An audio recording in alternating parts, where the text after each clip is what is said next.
اللہ الرحمن الرحیم۔ میں آپ کا ہوسٹ راجہ عمران صفدر۔ میری آج کی ویڈیو کا جو موضوع ہے وہ ہے رام محمد سنگھ آزاد اور جلیانوالہ باغ۔ 13 اپریل 1919 کے دن امرتسر میں بیساکھی کا تہوار تھا اور مذکورہ تہوار متحدہ پنجاب کے ہندو، مسلم اور سکھ باشندے مشترکہ طور پر منایا کرتے تھے۔ شہر میں بےحد چہل پہل اور گہما گہمی دکھائی دے رہی تھی۔ اہلِ امرتسر نے اس روز جلیانوالہ باغ کے مقام پر سامراجی حکومت کے خلاف ایک احتجاجی جلسہ منعقد کرنے کا اعلان کر دیا۔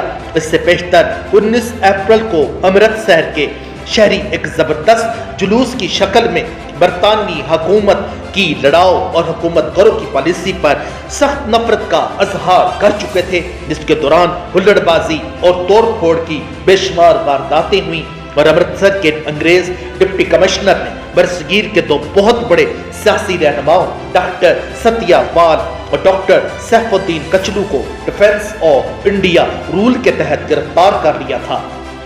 اس کے بعد 10 اپریل کو پنجاب کے لیفٹیننٹ گورنر مائیکل اوڈوائر کے حکم پر جنرل ڈائر مسلح فوج اور بھاری اسلحہ لے کر امرتسر پہنچ گیا۔ اس نے شہر کے اندر جلسے اور جلوس نکالنے پر سخت پابندی عائد کر دی اور اس جابرانہ حکم کی خلاف ورزی کرنے والوں کی کڑی سزا کا مستحق قرار دے دیا۔ لیکن امرتسر کے جالے سرفروش اس سامراجی ظلم کی پرواہ کیے بغیر 5000 کی تعداد میں جلیانوالہ باغ کے اندر جمع ہو گئے۔ جلسہ گاہ میں صدارت کی کرسی پر ڈاکٹر کچلو کی تصویر رکھی ہوئی تھی اور ہندو، مسلم، سکھ سامعین کی زبانوں پر یہ پرجوش نعرے پھرک رہے تھے: گلوں کے دل ستم کی آگ میں اب جل نہیں سکتے، چمن کی گود میں ہرگز شرارے پل نہیں سکتے، محبان وطن یہ ڈٹ گئے میدان میں، اب تو ہزاروں آندیاں اٹھیں مگر یہ ٹل نہیں سکتے۔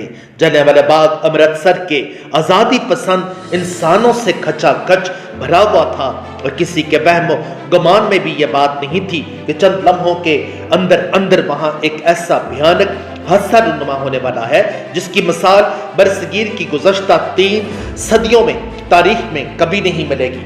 جلسے کی کارروائی کا باقاعدہ آغاز ہی ہوا تھا کہ جنرل ڈائر نے اپنی فوج کے ہمراہ وہاں پہنچ کر جلیانوالہ باغ کا پوری طرح محاصرہ کر لیا۔ اس کے فوراً بعد برطانیہ کی سامراجی حکومت کا ایک طیارہ فضا میں تیرتا ہوا نظر آیا، جس کو دیکھتے ہی فوجی سپاہیوں نے اندھا دھند فائرنگ شروع کر دی اور 10 منٹ کے اندر اندر 379 محبان وطن ہلاک اور 1200 کے قریب زخمی ہو گئے۔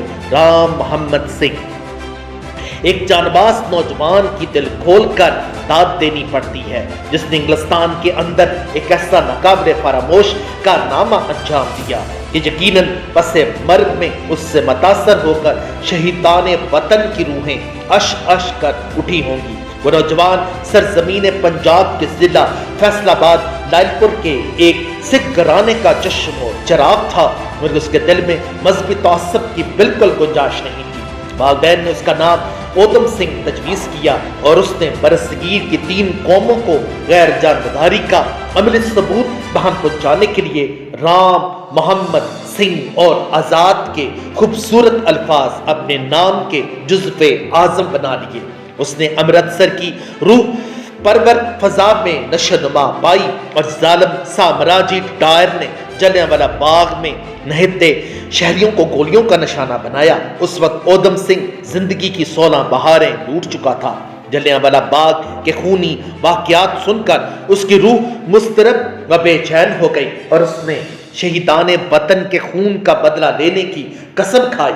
جنرل ڈائر 23 جولائی 1927 میں ذلت کی موت مر گیا اور اس کا سب سے بڑا قدر شناس گورنر مائیکل اوڈوائر 13 مارچ 1940 تک ایک عبرتناک سزا بھگتنے کے لیے زندہ رہا۔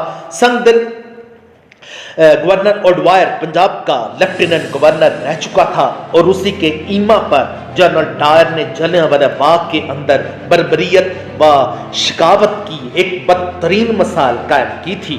رام محمد سنگھ آزاد انتقام کی آگ اپنے سینے میں چھپائے 1940 عیسوی میں